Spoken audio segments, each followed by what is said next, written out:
Rumah dinas Kepala Inspektorat Aceh Syahrul Badrudin ditembaki orang tak dikenal pada Kamis dini hari. Peluru yang diarahkan pelaku mengenai mobil dinasnya yang terparkir di halaman rumah.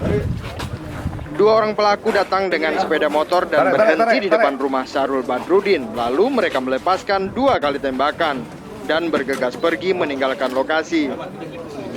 Saat kejadian, di dalam rumah korban hanya berdua bersama istri dan baru mengetahui mobilnya ditembak usai subuh.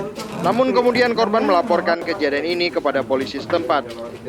Kamis pagi, polisi langsung melakukan olah tempat kejadian perkara dan mencari proyektil peluru di sekitar mobil dinas korban. Polisi menemukan 2 lubang di bagian bawah mobil dinas korban yang juga tembus ke bagian belakang jok mobil.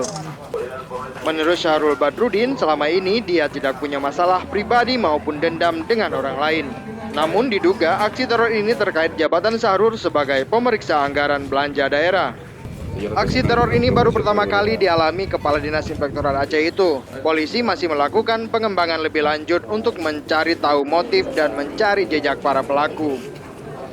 Dari Banda Aceh, Rija Nasir, Ferdian Majini melaporkan untuk Aceh Video.